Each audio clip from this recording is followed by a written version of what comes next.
오늘 말씀의 제목은 돌아가게 하시는 이유입니다.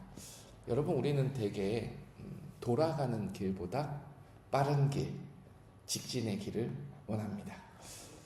이왕이면 눈에 보이는 결과가 내 손에 바로 올려지기를 원하고, 또 반대로 지연되고 내 뜻대로 되지 않을 때는 마음이 금세 조급해집니다. 발을 동동 구르죠. 근데 여러분, 한번 성경을 가만히 생각해 보세요. 성경에 보면 하나님께서 종종 곧장 가게 하는 길보다 돌아가게 하는 일이 많이 있더라고요. 이스라엘 백성들이 애굽에서 종살이 하다가 출애굽했을 때 2달 반, 3달이면 질러서 올 수 있는 광야 길을 하나님께서 허락하지 않으시고 거기서 엄청난 시간을 빙빙 돌게 하십니다. 다윗이 왕으로 선택받았을 때 하나님께서 그 왕좌의 자리를 다윗에게 바로 주시는 것이 아니라 사울을 피해서 오랜 시간 동안 빙빙 길을 돌아가게 하셨습니다.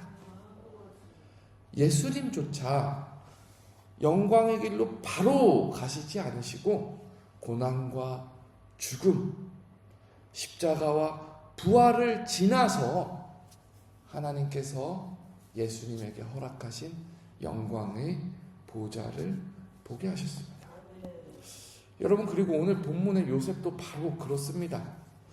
어제 말씀에서 요셉이 무고죄에 시달리죠. 보디발의 아내가 나와 같이 자자 할 때 요셉은 옷을 벗어두고 도망하였는데 그것이 누명이 되어서 감옥에 들어갑니다. 또 하필 그 감옥이 아무나 들어가는 감옥이 아니고 왕의 측근들, 말하자면 정치적인 사건으로 실직한 사람들이 들어가는 곳입니다. 오늘 본문에 보면은 요셉이 이 감옥 안에서 바로의 술을 맡았던 장관을 만나고 또 떡을 맡았던 장관을 만나는데 이 두 사람이 한날은 너무나도 선명한 꿈을 꾸는 거예요.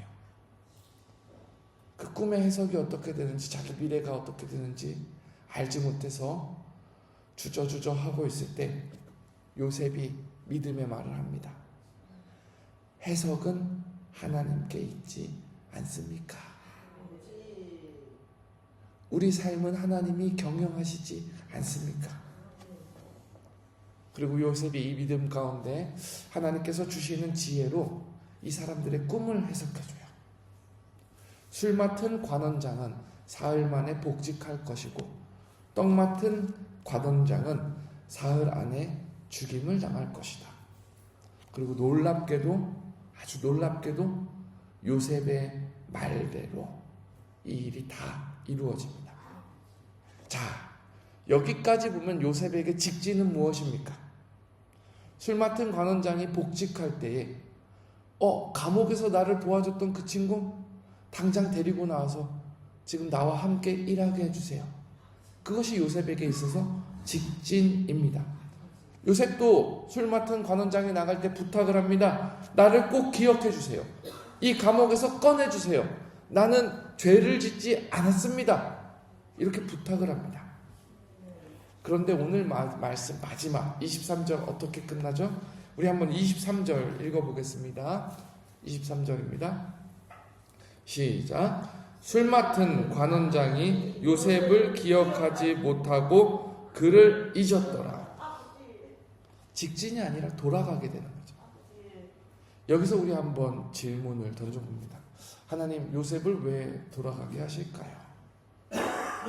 요셉의 소원대로 아무 잘못 없는 요셉 바로 풀어주시면 안 됩니까? 왜 하필 감옥에서 2년이나 더 머무르게 하십니까? 사랑하는 여러분, 우리도 요셉과 같이 돌아갈 때가 있습니다. 1달, 2달 돌아갈 때도 있고 때로는 1년, 2년이 길이 보이지 않을 정도로 돌아가는 인생길이 있습니다. 그럴 때 우리 마음에 오늘 본문을 읽는 마음과 같이 하나님 왜 이런 길을 허락하십니까? 기도 가운데 의구심이 들기도 합니다. 저는 오늘 말씀 가운데 세 가지 이유를 뽑아드리겠습니다. 하나님께서 요셉을 돌아가게 하시는 이유를 함께 살펴보며 여러분 또한 우리 또한 하나님께서 우리를 돌아가게 하실 때 하나님의 크신 뜻을 알기를 원하는 지혜를 오늘 말씀 가운데 얻기를 바랍니다. 첫 번째는 하나님은 요셉을 단련시키신다입니다. 믿음은요, 응답받을 때 잘하는 것 같지만 사실은 지연될 때 더 많이 깊어집니다. 즉각적인 응답은 우리에게 안심을 줘요. 그런데 기다림은요, 하나님 자신을 붙들게 하는 인내를 가르칩니다. 그러니까 우리가 자주 하는 신앙의 방식이 상황이 좋아지면 하나님이 선하신 것 같고 상황이 풀리면 함께 하신 것 같고 하나님 이거 기도 응답되면 내가 하나님 정말로 있는 줄 믿고 내가 무엇을 하겠습니다. 이렇게 형편을 보는 것을 가지고 기도를 하는데 하나님께서 요셉에게 원하셨던 건 반대라는 거죠. 반대라는 거예요. 인내를 배우라는 거예요. 감옥에서 문이 열릴 듯 하는데 열리지 않았어요. 요셉이 잘 되는 것 같은데 잘 되지 않았어요. 상황이 변하지 않았어요. 그러는 가운데 요셉이 시험을 받습니다. 근데 하나님이 요셉에게 묻는 것은 내가 붙드는 것은 무엇이냐? 요셉이 붙드는 것은 무엇이냐? 이것을 시험하시는 거예요. 풀려나면 믿겠다가 아니라 풀려나지 않아도 하나님 뜻은 선하시다. 내가 당장 풀려나지 않는다 할지라도 하나님은 나를 놓지 않으신다. 요셉에게 그것을 더 훈련시키시는 것입니다. 사랑하는 여러분, 상황 중심으로 하나님을 보지 마십시오. 하나님 한 분을 바라보십시오. 우리 신앙의 힘은 인내에서 자라는 줄 믿습니다.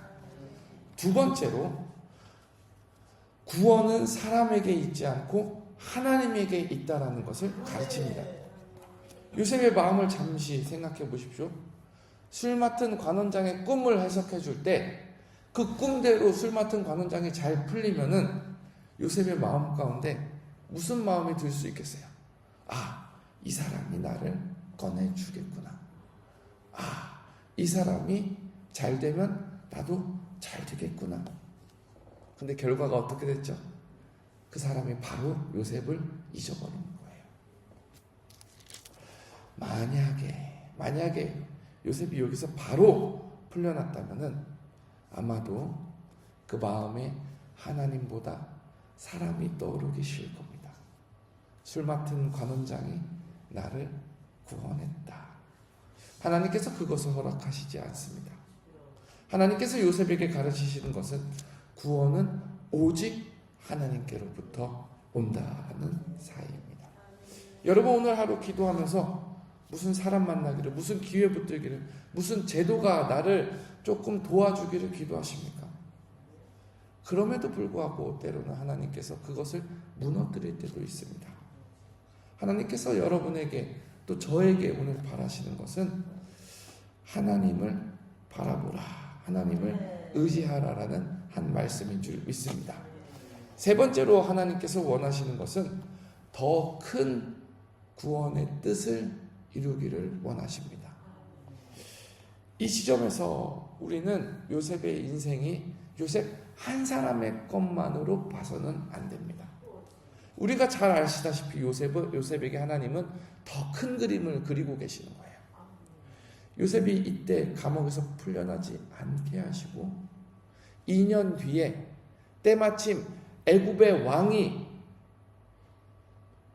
꿈을 꾸었을 때 하나님의 계획을 알게 하시는 데 있어서 요셉을 통로로 사용하십니다. 그리고 그 하나님의 뜻 가운데 애굽만 구할 뿐 아니라 요셉의 형제들, 요셉의 가족들도 구원하게 하십니다. 그러니까 우리가 돌아가는 것은 시간이 지체되고 우리 뜻이 실패하고 낙심하는 그런 것이 아니라 인내하고 바라는 가운데 하나님의 더 큰 계획, 우리가 알지 못하는 비밀하시고 더 선하신 반드시 기다리고 있다라는 확신을 가지기를 소망합니다. 사랑하는 여러분, 오늘 말씀이 우리에게 주는 위로는 분명합니다. 왜 돌아가든지 도무지 이해가 되지 않을 때 오늘 말씀은 우리에게 권면합니다. 하나님은 돌아가는 길 위에서도 여전히 일하고 계십니다. 하나님은 돌아가는 길 위에서도 우리를 잊지 않으십니다. 하나님은 그 길 위에서 우리를 오히려 빚어가고 계십니다. 그러니 여러분, 제가 여러분에게 말씀 가운데 부탁을 드립니다. 상황으로 하나님을 판단하지 마십시오. 상황으로 기준을 잡지 마십시오. 모든 상황의 판단과 믿음의 결정은 하나님의 말씀에서부터 나옵니다. 소망을 세상에 두지 마십시오. 소망을 하나님의 크신 뜻 가운데 두고 하나님을 믿으시기를 바랍니다. 요셉은 잊혀졌지만 하나님은 결코 잊지 않으셨습니다. 그리고 마침내 하나님의 때가 이를 때 하나님께서 요셉을 세워서 사용하신 줄 압니다. 우리도 같은 믿음으로 오늘 하루를 걸어가기를 주님의 이름으로 축원합니다. 우리 함께 기도하겠습니다.